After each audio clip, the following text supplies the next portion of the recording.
প্রিয় মুসলিম এবং অমুসলিম ভাই ও বোনেরা, আসসালামু আলাইকুম ওয়া রাহমাতুল্লাহি ওয়া বারাকাতুহু। আল্লাহ সুবহানাহু ওয়া তাআলার দয়া, শান্তি ও রহমত আপনাদের সবার উপরে বর্ষিত হোক। আমাদের অনুষ্ঠানে স্বাগতম। Ramzan a date with doctor Zakir.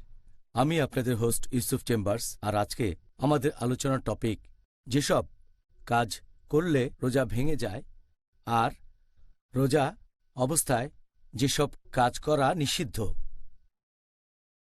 তো ডক্টর জাকির, আসসালামু আলাইকুম রহমতুল্লাহি ওয়া বারাকাতুহু। ওয়ালাইকুম আসসালাম রহমতুল্লাহ বারাকাতুহু। একেবারে প্রথমেই আপনাকে যে প্রশ্নটা করতে চাই, যে আপনি কি আমাদের প্রথমে এটা বলবেন যে কোন কোন কাজগুলো আমরা রোজা থাকা অবস্থায় করলে রোজা ভেঙে যায়? আলহামদুলিল্লাহ ওয়াসসালাতু ওয়াসসালাম আলা রাসূলিল্লাহ ওয়া আলা আলিহি ওয়া সাহবিহি আজমাইন, আম্মা বাদ। আউযু বিল্লাহি মিনাশ শাইতানির রাজীম। বিসমিল্লাহির রহমানির রহিম। রব্বি ইশরাহ লি সাদরি ওয়া ইয়াসসির লি আমরি ওয়াহলুল উকদাতাম মিন লিসানি ইয়াফকাহু কাওলি। রোজার সময় যে কাজগুলোর কারণে রোজা ভেঙে যায় সেগুলো পবিত্র কোরআনে আছে, আর নবী সাল্লাল্লাহু আলাইহি ওয়াসাল্লামের হাদিসেও আছে। আল্লাহ পবিত্র কোরআনে বলেছেন, সূরা বাকারা অধ্যায় নম্বর 2 আয়াত 187, তোমাদের স্ত্রীদের সাথে সঙ্গত হও এবং আল্লাহ তোমাদের যা দিয়েছেন তা কামনা করো, অর্থাৎ সন্তান, এবং তোমরা পানাহার করো যতক্ষণ রাতের কালো রেখা থেকে সকালের সাদা রেখা স্পষ্ট না হয়। এরপর রোজা রাখবে, রোজা পূর্ণ করবে রাত না আসা পর্যন্ত। এখানে আমরা 3টা কাজ পাচ্ছি: খাওয়া দাওয়া, পান করার সহবাস। এছাড়া সহিহ হাদিসেও কিছু কাজের কথা বলা হয়েছে যেগুলো নিষিদ্ধ। রোজা ভাঙার কারণগুলোর যদি ক্যাটাগরি করেন তাহলে সব মিলিয়ে মোট 10টা কারণে আমাদের এই রোজা ভেঙে যেতে পারে। এগুলোকে 2টো ক্যাটাগরিতে ভাগ করা যায়। প্রথম ক্যাটাগরিটা হচ্ছে যে সেই কাজগুলো যেখানে আমাদের শরীরের ভেতরে কিছু ঢুকাচ্ছি। এগুলোর মধ্যে মোট 4টা জিনিস আছে। প্রথমটা হচ্ছে পানাহার করা, দ্বিতীয়টা হচ্ছে এমন কোনো কাজ যেটা পানাহার করার পর্যায়ে পড়ে যায়, তৃতীয় হচ্ছে ঔষধ খাওয়া, পিল খাওয়া, ইঞ্জেকশন নেওয়া, যেগুলো পুষ্টিগ্রহণের মতো করে নেওয়া হয় অথবা যেটার সাথে পানাহারের মিল আছে, এর ভেতরে রক্ত নেওয়া আছে। 4 নম্বর, এটা অনেকটা কিডনি ডায়ালিসিসের মতো, যেখানে রক্ত বের করা হয়, বিশুদ্ধ করা হয়, কিছু পুষ্টিকর উপাদান দিয়ে আবার শরীরে ঢোকানো হয়। দ্বিতীয় ক্যাটাগরি, যেগুলো শরীর থেকে বের হয়ে যায়, এখানে মোট 6টা জিনিস আছে। 1 নম্বর হলো সহবাস করা, 2 নম্বর হস্তমৈথুন করা, 3 নম্বর হলো রজস্রাব, 4 নম্বর প্রসব পরবর্তী রক্তস্রাব, 5 নম্বর হচ্ছে ইচ্ছে করে বমি করা, আর 6 নম্বরটা হচ্ছে শরীর থেকে রক্ত বের করা, যেমন ইঞ্জেকশনের মাধ্যমে বা এই ধরনের কোনো কিছু। তাহলে সব মিলিয়ে এই 10টা কারণে আমাদের রোজা ভেঙে যেতে পারে। আপনি যে 10টা কাজের কথা বললেন, এখন কি আমাদের বলবেন এই কাজগুলোর মধ্যে কোন কাজটাকে সবচাইতে গুরুতর পাপ বা গুনাহ বলে ধরা হয়, যেগুলোর কারণে রোজা ভেঙে যায়? যে কাজটা এগুলোর মধ্যে সবচেয়ে গুনহার, সবচেয়ে খারাপ, যেগুলোর কারণে রোজা ভেঙে যায়, সবচেয়ে ভয়ঙ্কর যে কাজটা, সেটা হচ্ছে সহবাস করা। যখন যৌন সঙ্গম করবেন, যখন স্ত্রীর সাথে সহবাস করবেন, তখন এতে আপনার রোজা ভেঙে যাবে, সেখানে বীর্যপাত হোক বা না হোক। আর এজন্য অনুশোচনা করতে হবে। দিনের বাকি সময়টা রোজা রাখতে হবে, এই রোজাটা পরে রাখতে হবে, এবং এজন্য আপনাকে কাফফারাও দিতে হবে। সহিহ হাদিস অনুযায়ী আমাদের প্রিয় নবী বলেছেন, এটার উল্লেখ আছে সহিহ বুখারীতে, খণ্ড নম্বর 3, বুক অব ফাস্টিং, হাদিস নাম্বার 1936। একজন লোক নবীর কাছে এসে বলল, আমি ধ্বংস হয়ে গেছি, হে নবী, আমি ধ্বংস হয়ে গেছি। নবী জিজ্ঞেস করলেন, কি হয়েছে? লোকটা বলল, আমি রোজা থাকা অবস্থায় আমার স্ত্রীর সাথে সহবাস করেছি। তখন নবী বললেন, তুমি কোনো দাসকে মুক্ত করে দিতে পারো? লোকটা বলল, না, পারবো না। তখন নবী বললেন, তুমি কি একটানা 2 মাস রোজা রাখতে পারবে? তুমি কি একটানা 60 দিন রোজা রাখতে পারবে? লোকটা বলল, না, পারবো না। তখন নবী বললেন, তুমি কি 60 জন গরিব লোককে খাইয়ে দিতে পারবে? সে লোকটা বলল, না, তাও পারবো না। তারপর হাদিস আরো বলছে, এক কথায় এই হাদিস আমরা জানতে পারি যে কেউ যদি রোজা রেখে সহবাস করে, এটা হচ্ছে একটা বড় গুনাহ। যেসব কাজে রোজা ভেঙে যায় তার মধ্যে এটা হচ্ছে সবচেয়ে মারাত্মক এবং বড় গুনাহ। আর যে লোক এই গুনাহ করবে সে সাথে সাথে আল্লাহ তাআলার কাছে তওবা করবে আর তার কাছে ক্ষমা চাইবে, সেদিনের বাকি রোজাও পালন করবে, আর রমজান মাসের পরে একদিন সে এই রোজাটা রাখবে। এজন্য কাফারাও দিতে হবে। সেটা আমরা এই হাদিস থেকে জানতে পারি যে যদি পারে তাহলে একজন দাসকে মুক্ত করতে হবে। যদি দাস মুক্ত করার মতো টাকা না থাকে অথবা মুক্ত করার মতো কোনো দাস না থাকে, তাহলে সে একটানা 2 মাস রোজা রাখবে। রোজা থাকবে 60 দিন। সে যদি এটাও করতে না পারে তাহলে 60 জন গরিব লোককে খাইয়ে দেবে। আর একজন লোকের জন্য এই 3টা অপশন দেওয়া হয়েছে, যেটা তার জরিমানা হিসেবে হবে, কাফফারা হিসেবে। তবে যদি কেউ প্রথমটা করতে পারে তাহলে অন্যগুলো করার দরকার নেই। প্রথমটা হচ্ছে কোনো দাসকে মুক্ত করা। যদি এটা করতে না পারে, যদি টাকা না থাকে অথবা কোনো দাস না থাকে, তাহলে পরের অপশনে যেতে পারে। তার মানে একটানা 60 দিন রোজা রাখতে হবে। যদি সে এই কাজটাও করতে না পারে, একটানা 60 দিন রোজা রাখতে না পারে, ধরেন সে কয়েকদিন রোজা রাখলো, তারপর একদিন ভেঙে ফেললো, তারপর আবার শুরু করতে হবে। তাকে রোজা রাখতে হবে একটানা 60 দিন। যদি তার এটার কোনো সামর্থ্য না থাকে তাহলে সে যেটা করতে পারে সেটা হচ্ছে 60 জন গরিব লোককে খাইয়ে দেবে। আর প্রত্যেক গরিব লোককে খাবার দিতে হবে আনুমানিক অর্ধেক সা। 1 সা মানে হচ্ছে আনুমানিক 2 হাতের 3 মুঠো পরিমাণ। তাহলে একজন লোকের অর্ধেক সা, সেখানে যে খাবারের রীতি আছে 60 জন লোককে খাওয়াতে হবে। সহবাসের কারণে কারো রোজা ভেঙে গেলে তাকে এভাবে জরিমানা দিতে হবে, কাফফারা দিতে হবে। খাবারের পরিমাণ, এই ব্যাপারটা একটু পরিষ্কার করে নিচ্ছি আমার নিজের বোঝার সুবিধার জন্যে। এখানে সেটা কি একদিনের খাবারের পরিমাণের সমান হবে? হ্যাঁ, এক কথায় এটা হবে একদিনের খাবার। সেই দেশের রীতিটা যেমন হতে পারে, আমেরিকা একরকম, ইংল্যান্ড আর একরকম, আবার ভারতেও আলাদা। তবে নবীর সময়ে এটা ছিল, একটা হাদিস বলছে একজন মানুষের লাগে অর্ধেক সা মাংস। আর প্রত্যেক সার পরিমাণ হচ্ছে, যদি 2 হাতে ভেবে বাড়িয়ে দেন 3 বারে যে পরিমাণ মাংস আসবে সেটাই হলো 1 সা।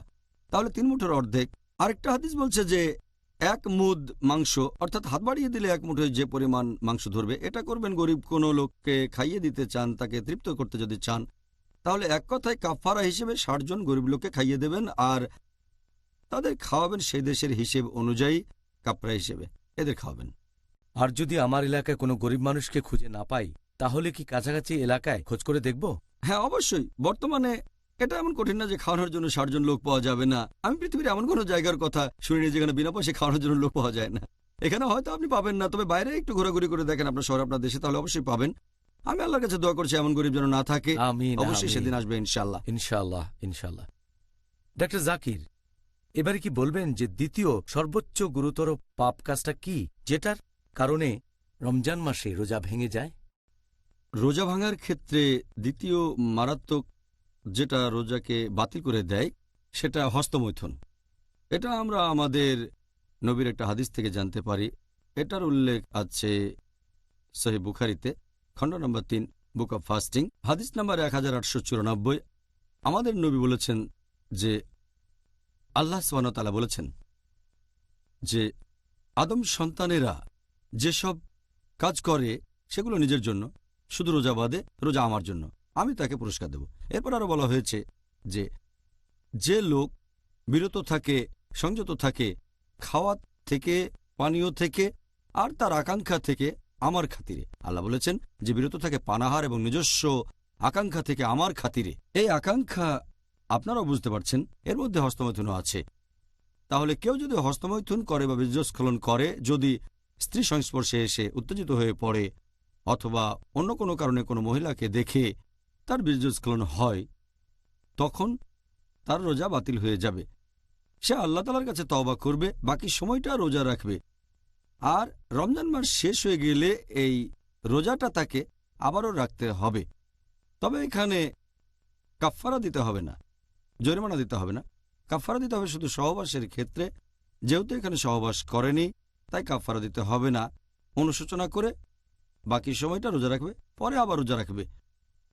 তবে এই সময়ে যদি কোনো লোকের শুধুমাত্র মাদি নির্গত হয়, ফ্লুইড, তাহলে তার রোজা ভাঙবে না।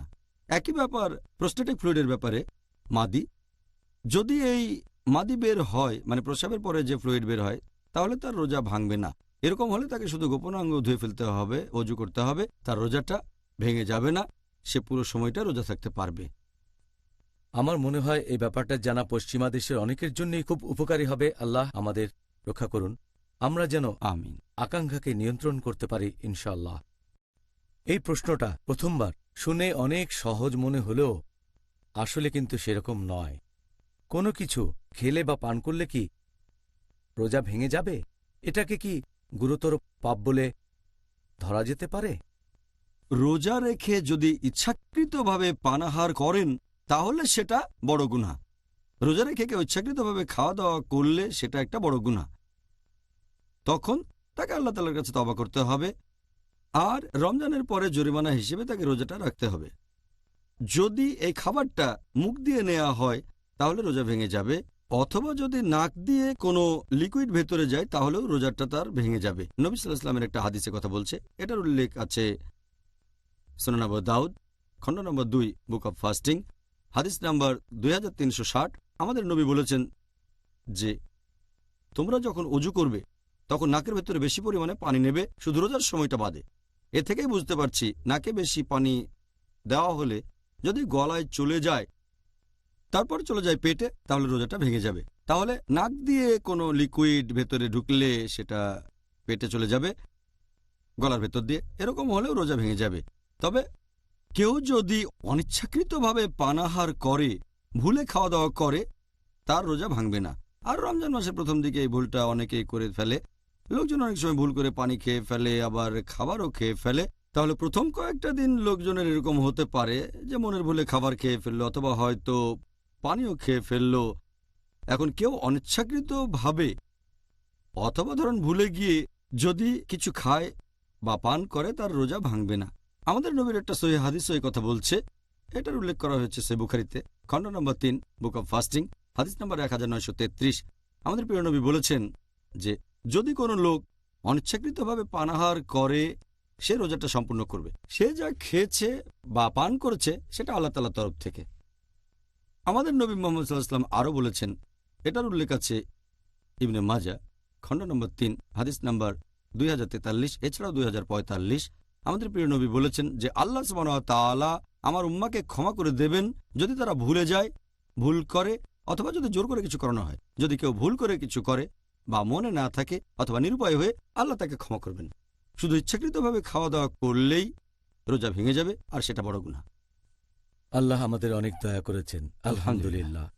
ডক্টর জাকির, রোজা অবস্থায় একজন লোকই রক্ত গ্রহণ করতে পারে অথবা কোনো ইনজেকশন নিতে পারে যেটাতে তার শরীর পুষ্টি গ্রহণ করবে?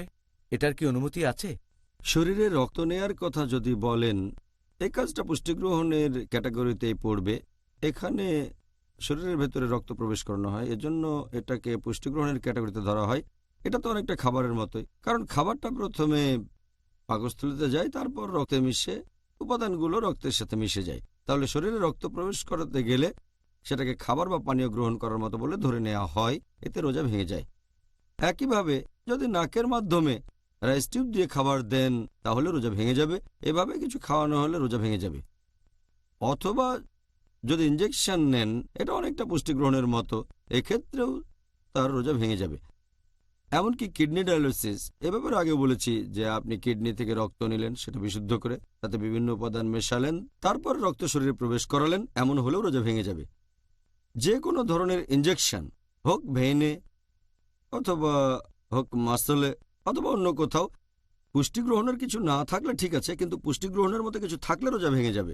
যদি এটা শুধু চিকিৎসার জন্য হয়, পুষ্টি গ্রহণ না হয়, তাহলে তার রোজাটা ভাঙবে না, সে তখন রোজা রাখতে পারবে। আমি শিওর এই উত্তর দেওয়ার সময় আপনি শরীরের ডাক্তারি আর আত্মার ডাক্তারি এই দুই অভিজ্ঞতাকেই ভালোভাবে কাজে লাগিয়েছেন। আমরাও জানতে পারলাম। এবারে এই একই টাইপের আরেকটা প্রশ্ন, তবে এখানে প্রশ্নটা হলো এরকম, একজন লোক দান করতে পারবে কিনা তার নিজের শরীর থেকে, যেমন ধরেন রক্ত দান করা, রোজা অবস্থায় কি এটার অনুমতি আছে? যখন কেউ রক্তদান করে এটা অনেকটা কাপিং এর মতো। কাপিং মানে শরীর থেকে রক্ত বের করা, বাইরে রক্ত বের করা হয় সাকিং বা কাপিং এর মাধ্যমে, এটা অনেকটা একরকম। এই রক্ত দান করার ব্যাপারে বিশেষজ্ঞগণের মতভেদ আছে যে রক্তদান করা যাবে কিনা, রোজা থাকা অবস্থায় কাপিং করা যাবে কিনা, এটা করার অনুমতি আছে কিনা। একটা হাদিস এটার উল্লেখ আছে সুনান আবু দাউদ খণ্ড নম্বর 2 বুক অব ফাস্টিং, হাদিস নাম্বার 2364। আমাদের প্রিয় নবী মুহাম্মদ সাল্লাল্লাহু আলাইহি ওয়াসাল্লাম বলেছেন, যদি কেউ কাপিং করে বা কাপিং হয় তার রোজা ভেঙে যায়। যদি কেউ কাপিং করে অথবা কাউকে কাপিং করা হয় রোজা ভেঙে যাবে। তবে আরও একটা হাদিস আছে সহিহ বুখারীতে, খণ্ড নম্বর 3, বুক অব ফাস্টিং, হাদিস নাম্বার 1938। সেখানে বলা হয়েছে যে রোজা থাকা অবস্থায় মুহাম্মদ সাল্লাল্লাহু আলাইহি ওয়াসাল্লামের কাপিং করা হয়েছিল। এই দুটো হাদিসের কারণে বিশেষজ্ঞগণের ভেতরে মতভেদ আছে। একদল বিশেষজ্ঞ বলেন যে যেহেতু মুহাম্মদ সাল্লাল্লাহু আলাইহি ওয়াসাল্লাম আমাদের নির্দেশ দিয়েছেন যে কাউকে যদি কাপিং করা হয় আর যে কাপিং করবে তাদের রোজা ভেঙে যাবে, কাপিং এটা নিষিদ্ধ, রক্তদান নিষিদ্ধ। পরের হাদিসটা হচ্ছে একটা কাজ, প্রথম হাদিসটা একটা নির্দেশ। যখন নির্দেশের কাজ এইভাবে আসবে তখন নির্দেশের গুরুত্বটাই বেশি। এর উপর ভিত্তি করে একদল বিশেষজ্ঞ বলেন যে রক্তদান করা হারাম। এসব বিশেষজ্ঞগণের মধ্যে আছেন ইমাম আহমদ ইবনে হাম্বল। এরপর শেখ বিন বাজ বলেন কাপিং এবং রক্তদান হারাম। বিখ্যাত বিশেষজ্ঞ শেখ উতাইমি বলেন যে এটা হারাম। শেখ সালেহ ফাওজান এবং শেখ জিবরিন এই বিশেষজ্ঞগণ বলেছেন কাপিং হারাম। শেখ জিবরিন বলেছেন যে কাউকে রক্ত দান করা কাপিংয়ের মতোই, সেজন্য এটা হারাম। কিন্তু যদি কারো জীবন বাঁচাতে রক্ত দান করেন এর অনুমতি আছে, তারপরেও রোজা ভেঙে যাবে আর এই রোজা তাকে পরে রাখতে হবে। আরও একদল বিশেষজ্ঞ আছেন যেমন শেখ নাসিরুদ্দিন আলবানী। তিনি বলেছেন যে আবু দাউদের এই প্রথম হাদিসটা রদ করা হয়েছে সহিহ বুখারীর হাদিসটার মাধ্যমে, সেজন্য কাপিংয়ের অনুমতি আছে, রক্তদানের অনুমতি আছে। এই বিশেষজ্ঞগণের মতে রোজা থাকা অবস্থায় রক্তদান বা কাপিংয়ের অনুমতি আছে, এতেও রোজা ভাঙবে না, বলছেন শেখ নাসিরুদ্দিন আলবানী। এরপর আছেন একজন সাহাবী আনাস ইবনে মালিক রাদিয়াল্লাহু আনহু, তারপর হযরত আয়েশা রাদিয়াল্লাহু আনহা, তারপর আছেন ইমাম মালিক, তারপর ইমাম শাফি। তাহলে এই দলেও অনেক বিশেষজ্ঞ আছেন যারা বলেন যে রক্তদান করলে রোজা ভেঙে যায় না। এছাড়াও আবার অনেক বিশেষজ্ঞ বলেন এটা মাকরু। আবার অনেক বিশেষজ্ঞ বলেন যেহেতু আমাদের মধ্যে অনেক মতভেদ তাই রোজা অবস্থায় রক্ত না দেয় ভালো, দিতে চাইলে সূর্য ডুবার পরে। এভাবে রক্তদানের ব্যাপারে বিশেষজ্ঞগণের অনেক মতভেদ আছে। কিন্তু অন্য জিনিসগুলোর কথা যদি বলেন, যেমন ধরেন যদি সামান্য রক্ত বের হয়ে যায় শরীরে কোথাও কেটে গেলে, তাহলে রোজা ভাঙবে না, এই ব্যাপারে মতভেদ নেই। অথবা যদি টেস্ট করার জন্য সামান্য রক্ত দেন, শরীর থেকে যদি কয়েক মিলিলিটার রক্ত দেন টেস্টের জন্য, তাহলে রোজা ভাঙবে না। অথবা কোথাও কেটে গিয়ে সামান্য রক্ত বের হলে রোজা ভাঙবে না। অথবা যদি নাক দিয়ে রক্ত পড়ে এরকম হলেও তার রোজা ভেঙে যাবে না। অথবা ধরেন ছোটখাটো অপারেশন যেখানে খুব সামান্য রক্তপাত হয়, তাহলে রোজা ভাঙবে না। যদি অনেক বেশি রক্তপাত হয়, ব্লাড সার্জারিতে যেটা অনেকখানি রক্তদানের মতো ব্যাপারে, এমন হলে রোজা ভেঙে যাবে। তাহলে যদি এই ধরনের কিছু হয়, যেমন টেস্টের জন্য রক্ত দিলেন, নাক দিয়ে রক্ত পড়ল বা সামান্য ক্ষত, এক্ষেত্রে সবাই একমত, সব বিশেষজ্ঞ বলেন এতে রোজা ভাঙবে না। এরকম কয়েকটা বিষয় নিয়ে রমজান মাসে মুসলিমদের মধ্যে প্রায়ই আলোচনা হয়। আজকে আমরা এরকম বেশ কয়েকটা প্রশ্নের উত্তর দিলাম। আশা করি দর্শকরা সবাই উপকৃত হবেন। এখন ধরেন একজন লোক বমি করল, ইচ্ছাকৃতভাবে বা অনিচ্ছাকৃতভাবে, এখানে নিয়মটা কি একই রকম? বমি করলে রোজা ভাঙবে নাকি ভাঙবে না? যদি বমির কথা বলেন, আমাদের প্রিয় নবী মুহাম্মদ সাল্লাল্লাহু আলাইহি ওয়াসাল্লাম বলেছেন, এটা একটা সহিহ হাদিস, এর উল্লেখ আছে তিরমিজিতে, বুক অব ফাস্টিং, হাদিস নাম্বার 720। আমাদের নবী বলেছেন যে যদি কেউ অনিচ্ছাকৃতভাবে বমি করে তাহলে তার রোজা ভেঙে যাবে না, কিন্তু যদি কেউ ইচ্ছাকৃতভাবে বমি করে, ইচ্ছা করে বমি করে, তাহলে তার রোজা ভেঙে যাবে। এই হাদিস আরও এক জায়গায় আছে সুনান আবু দাউদ, খণ্ড নম্বর 2, বুক অব ফাস্টিং, হাদিস নাম্বার 2374। আমাদের প্রিয় নবী বলেছেন যদি কেউ হঠাৎ করে বমি করে, মানে অনিচ্ছাকৃতভাবে হঠাৎ করে, তাকে সেজন্য জরিমানা দিতে হবে না। তার মানে রোজা ভাঙবে না, তারপরে তাকে রোজা রাখতে হবে না। কেউ যদি বমি করে ইচ্ছাকৃতভাবে, তাকে জরিমানা দিতে হবে, তার মানে এই রোজা তাকে পরে রাখতে হবে। তাহলে যদি কেউ বমি করে অনিচ্ছাকৃতভাবে, তখন তার রোজা ভেঙে যাবে না, সে রোজা থাকতে পারবে। তবে কেউ যদি বমি করে ইচ্ছা করে, যদি গলার ভেতরে আঙ্গুল দিয়ে বমি করে, অথবা পেটে চাপ দিয়ে বমি করে, অথবা এমন কিছুর ঘ্রাণ নেয় যেটাতে দুর্গন্ধ আছে, এভাবে ঘ্রাণ নিতে নিতে বমি করে, অথবা এমন কিছু দেখে যেটা খুবই অপ্রীতিকর আর সেটা দেখতে দেখতে বমি করে ফেলে, এই সবগুলোই হচ্ছে ইচ্ছাকৃতভাবে বমি করা। ইচ্ছে করে বমি করলে পরে আপনাকে সে রোজা রাখতে হবে। আবার যদি অনিচ্ছাকৃতভাবে আপনার বমি বের হয়ে আসে আর সেটা ভেতরে ঢুকিয়ে ফেলেন, তাহলে রোজা ভেঙে যাবে। যদি বমি আসতে থাকে অনিচ্ছাকৃতভাবে, তাহলে সেটা বের করে দেন, চেপে রাখবেন না, এমন হলে রোজা ভাঙবে না। কিন্তু যদি বের হওয়ার পর আবার ভেতরে ঢুকিয়ে ফেলেন, তাহলে আপনার রোজা ভেঙে যাবে। হ্যাঁ, রোজা ভেঙে যাবে যদি আপনি বমিটা গিলে ফেলেন। অনিচ্ছাকৃতভাবে বমি আসলে সেটা বের করে দেন, আপনার রোজা ভাঙবে না। আচ্ছা, সুন্দর, আপনাকে অনেক ধন্যবাদ। আমি নিশ্চিত অনেকের সন্দেহ দূর হয়েছে। এবারে মনে করেন এমন একজন মহিলা যার রক্তস্রাব চলছে, অর্থাৎ পিরিয়ড। এই সময়টাতে মহিলাদেরকে নামাজ আদায় করা থেকে অব্যাহতি দেওয়া হয়েছে, আর এই নামাজগুলো তাকে পরে আদায় করতে হবে না। সেটা আমরা এই অনুষ্ঠানের গত পর্বে জানতে পেরেছি। এখন রোজা রাখার ক্ষেত্রে যে নিয়মটা কি, সেটা কি একই রকম? যদি রোজা রাখার কথা বলতে হয়, সে সময় যদি কোনো মহিলা রজস্রাব শুরু হয়, হাদিস অনুযায়ী এটার উল্লেখ আছে সহিহ বুখারীতে, খণ্ড নম্বর 3, বুক অব ফাস্টিং, হাদিস নম্বর 1951। হযরত আয়েশা রাদিয়াল্লাহু আনহা, নবী মুহাম্মদ সাল্লাল্লাহু আলাইহি ওয়াসাল্লামের স্ত্রী, তিনি বলেছেন, তাকে প্রশ্ন করা হয়েছিল যে রজস্রাব হলে তাকে কি পরে এই রোজাগুলো রাখতে হবে। এ ব্যাপারে তিনি বলেছেন যে কোনো মহিলা যদি রোজা রাখে আর তখন যদি তার রজস্রাব শুরু হয়ে যায় রমজান মাসে, যদি সে তখন রোজা থাকে আর রজস্রাব শুরু হয়ে যায়, এক্ষেত্রে নবী বলেছেন যে রোজাটা পরে রাখতে হবে। তবে নামাজের ক্ষেত্রে তিনি এই কথা বলেননি। তাহলে নবী সাল্লাল্লাহু আলাইহি ওয়াসাল্লামের এই হাদিস অনুযায়ী, যেটার বর্ণনা দিয়েছেন তার স্ত্রী হযরত আয়েশা রাদিয়াল্লাহু আনহা, এখানে নামাজ পরবর্তীতে আদায়ের কথা বলা হয়নি, তবে রোজা পরবর্তীতে রাখার কথা বলা হয়েছে। যদি কোনো মহিলা রজস্রাব হয় অথবা প্রসব পরবর্তী রক্তপাত, তখন সে রোজা রাখতে পারবে না, রোজাটা ভেঙে যাবে। যদি এটা শুরু হয় দিনের মাঝামাঝি, রোজা ভেঙে ফেলতে হবে। এছাড়াও যদি রজস্রাব শুরু হয় সূর্যাস্তের সামান্য একটু আগে, সেক্ষেত্রেও ভেঙে ফেলতে হবে, রোজা রাখা যাবে না। তবে যদি রজস্রাব বন্ধ হয়ে যায় ফজরের ঠিক আগে, তাহলে সে রোজা রাখতে পারবে। কিন্তু যদি তার রজস্রাব বন্ধ হয় ফজরের নামাজের কিছুক্ষণ পরে, তাহলে রোজা রাখবে না। আর রমজান মাসের পরে কোনো এক সময় তাকে এই রোজাগুলো রাখতে হবে।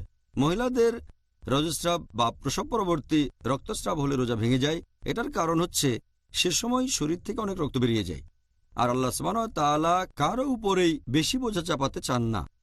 এটা আল্লাহ সুবহানাহু ওয়া তাআলার একটা দয়া, তিনি কাজ কঠিন করে দেননি। রক্ত বেরিয়ে গেল, আর যদি নিয়ম করে দেওয়া হয় যে খাবার খেতে পারবে না, পানি খেতে পারবে না, এটা অতিরিক্ত বোঝা। তাই আল্লাহ তাআলা এখানে মহিলাদের অব্যাহতি দিয়েছেন যে রোজা রাখার দরকার নেই, তবে এটা রমজানের পরে রাখতে হবে। এখন পরবর্তীতে রোজা রাখার কথা বলা হয়েছে, কিন্তু নামাজের কথা বলা হয়নি, কারণ নামাজ তো সব মানুষকে তার জীবনের প্রত্যেক দিনই পড়তে হবে, দিনে কমপক্ষে 5 ওয়াক্ত।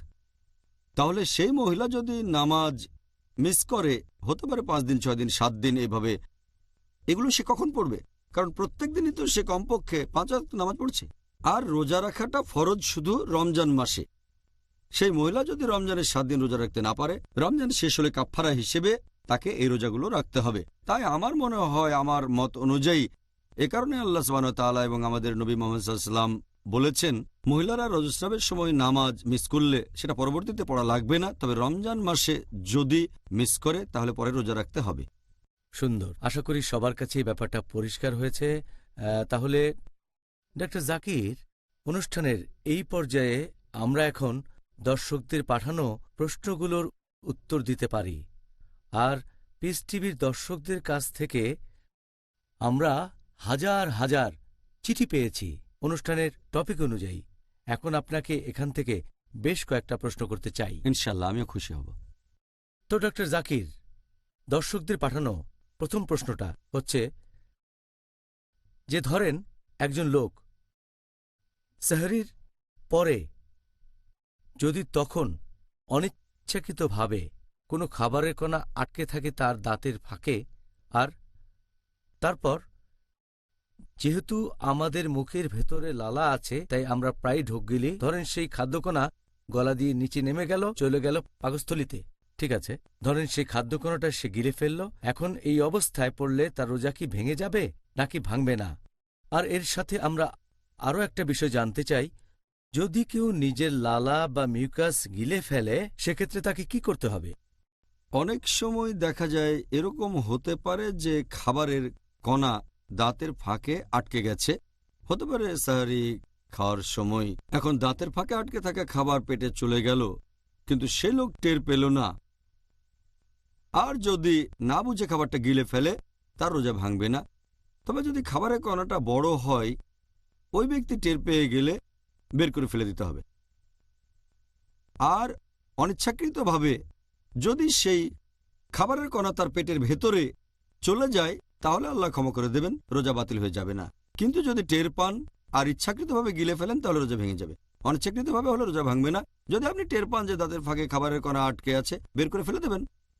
আর এছাড়াও যদি কারো দাঁত থেকে রক্ত বের হয়, হয়তো মেসওয়াকের পরে অথবা রোজা থেকে ব্রাশ করার সময়, সেই রক্ত ফেলে দিতে হবে।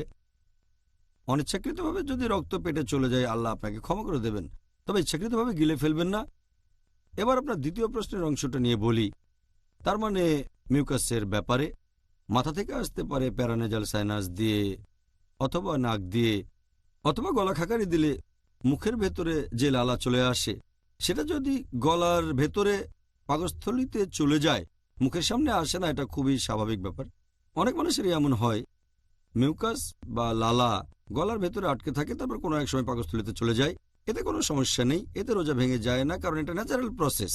কিন্তু সেটা যদি মুখে চলে আসে, তাহলে বাইরে ফেলে দেবেন। যদি মিউকাস বা লালা মুখে চলে আসে, ফেলে দেবেন। অনিচ্ছাকৃতভাবে মুখে আসার পর গিলে ফেললে আল্লাহ আপনাকে ক্ষমা করবেন, তবে ইচ্ছাকৃতভাবে গেলা যাবে না। আচ্ছা, এবারে প্রশ্নকারী, ইনি পেশায় একজন ইঞ্জিনিয়ার, আর তিনি আসলে জানতে চাচ্ছেন যে পবিত্র রমজান মাসে কেউ যদি বিয়ে করে, তাহলে সেই বিয়ের অনুমতি আছে কিনা। রমজান মাসে বিয়ে করার কথা যদি বলতে হয়, পবিত্র কোরআনে বা সহিহ হাদিসের কোথাও কথা বলা হয়নি যে রমজান মাসে বিয়ে করা যাবে না। একজন ব্যক্তি বিয়ে করতে পারে বছরের যে কোনো সময়, তবে এই রমজান মাসে আমরা নিজেদের সংযত রাখি খাওয়া দাওয়া, পানীয় এবং স্ত্রী সহবাস করা থেকে। এটা নির্ভর করবে তাদের উপরেই। যারা রমজান মাসে বিয়ে করছে, তাদের তখন কি করতে হবে? দিনের বেলায় নিজেদের আকাঙ্ক্ষাকে দমিয়ে রাখতে হবে, সূর্য ওঠা থেকে শুরু করে সূর্যাস্ত পর্যন্ত নিজেদের সংযত রাখতে হবে। আর এটাই পরীক্ষা। যদি সংযত থাকতে পারে সহবাস থেকে, তাহলে বিয়ে করতেই পারে। তবে রমজান মাসে যদি কেউ বিয়ে করে নতুন স্ত্রী, তার সাথে সময় কাটাতে হবে। যদি মনে কোনো দ্বিধা থাকে, তাহলে দেরি করে বিয়ে করাটাই তার জন্য ভালো হবে। রমজান মাসটা শেষ হলে রমজানের সময় সে আল্লাহ সুবহানাহু ওয়া তাআলাকে স্মরণ করবে। তবে এমনিতে রমজান মাসে বিয়ে করাটা হারাম না। এবারের প্রশ্ন যে ধরেন একজন মহিলা, সে কি এই রমজান মাসে পরীক্ষা করার জন্য গাইনোকোলজিস্টের কাছে যেতে পারবেন? যদি কোনো মহিলা রোজা থেকে যায় একজন গাইনোকোলজিস্টের কাছে, এতে কোনো সমস্যা নেই। তবে খেয়াল রাখতে হবে যে সেই গাইনোকোলজিস্ট বা ডাক্তার যেন একজন মহিলা হয়, কারণ হিজাব পালন করতে হবে। মহিলা যদি তখন কোনো পুরুষ ডাক্তারের কাছে যায়, তাহলে সেটা হারাম। তখন যদি আশেপাশের কোনো ডাক্তার না থাকে, অথবা সেই মহিলার খুব খারাপ অবস্থা, অথবা মারাও যেতে পারে, সেই সময় যদি কোনো মহিলা গাইনোকোলজিস্ট পাওয়া না যায়, তখন পুরুষ ডাক্তারের কাছে যেতে পারে সে। তবে এরকম না হলে মহিলা ডাক্তারের কাছেই যেতে হবে তাকে। যখন গাইনি ডাক্তারের কাছে যাবে, তখন যদি কোনো টেস্ট করা হয়, গাইনি ডাক্তার বিভিন্ন রকম পরীক্ষা করতে পারেন, তার গোপনাঙ্গ পরীক্ষা করতে পারেন। গোপনাঙ্গে আঙ্গুল প্রবেশ করালে এতে রোজা ভাঙবে না, অথবা গোপনাঙ্গে ইনস্ট্রুমেন্ট প্রবেশ করালেও রোজা ভাঙবে না। তাহলে এই ধরনের টেস্ট অথবা কোনো কিছু যদি গোপনাঙ্গে প্রবেশ করানো হয়, তাহলে রোজা ভাঙবে না। তারপরে সে গাইনি ডাক্তারের কাছে যাবে। তখন যদি কোনো টেস্ট করা হয়, তখন যদি জরায়ুর ভেতরে কোনো যন্ত্র প্রবেশ করানো হয় অথবা ক্যাথেটার দেয়া হলো, এসব কোনো কারণেই রোজা ভাঙবে না। এছাড়াও যদি তাকে গাইনি ডাক্তার পরীক্ষা করে থাকে, তার শরীরের ভেতরে কোনো যন্ত্রপাতি প্রবেশ করানো হয়, হয়তো ইউরিনাল প্যাসেজ দিয়ে, এসব টেস্টের কারণে রোজা ভেঙে যাবে না। কারণ এখানে ব্যাপারটা এমন না যে খাবার বা পুষ্টি শরীরের ভেতরে যাচ্ছে, আর খাবার বা পুষ্টি গোপনাঙ্গ দিয়ে গ্রহণ করানো যায় না। এটা আসলে অসম্ভব একটা ব্যাপার। তাই বিশেষজ্ঞগণ সবাই এ বিষয়ে একমত যে গাইনি ডাক্তারের কাছে যাওয়া যাবে, কিছু টেস্টও করাতে পারে, এতে রোজা ভেঙে যায় না। আশা করি এটা মুসলিম বন্ধুর জন্য যথেষ্ট উপকারী হবে। পরের প্রশ্ন, যদি কোনো লোক পেশার খাতিরে রিবা নেয় অথবা দেয়, যেটাকে এখানে দিনের ভাষায় বলা হয় ইন্টারেস্ট, তাহলে কি এমন যে তাদের রোজা কবুল করা হবে না? এখানে সুদ বা রিবার কথা যদি বলতে হয়, রিবা একটা বড় গুনাহ, এটা কবিরা গুনাহ। পবিত্র কোরআনে সব মিলিয়ে 8 জায়গায় রিবার কথা বলা হয়েছে। আল্লাহ এই কথা বলেছেন সূরা আল ইমরান অধ্যায় নম্বর 3 আয়াত নম্বর 130, সূরা নিসা অধ্যায় নম্বর 4 আয়াত 161। এরপর 3 বার আছে সূরা বাকারা অধ্যায় 2 আয়াত 275। এছাড়াও আছে সূরা বাকারা অধ্যায় 2 আয়াত 276। তারপর সূরা বাকারা অধ্যায় 2 আয়াত 278 ও 279-তে আছে। আমি এখানে শেষে দুটো বলছি, বিস্তারিত বলছি না। পবিত্র কোরআনে সূরা বাকারা অধ্যায় 2 আয়াত 278 ও 279, তোমরা তোমাদের সুদের যে বকেয়া আছে সেটা ছেড়ে দাও। যদি কেউ সুদের এই দাবিটা না ছাড়ে, রিবা এটা একটা আরবি শব্দ, তোমরা যদি তোমাদের সুদের এই দাবিটা ছেড়ে না দাও তবে আল্লাহ এবং রাসূলের সাথে যুদ্ধের জন্য প্রস্তুত হও। যদি কেউ রিবার সাথে জড়িত থাকে, ইন্টারেস্ট, সুদ, আল্লাহ এবং রাসূল তার বিরুদ্ধে যুদ্ধ ঘোষণা করবেন। এটা খুবই বড় গুনাহ। মদ খাওয়ার চেয়েও এটা বড় গুনাহ। এটা মাদকদ্রব্য সেবনের চেয়েও একটা বড় গুনাহ।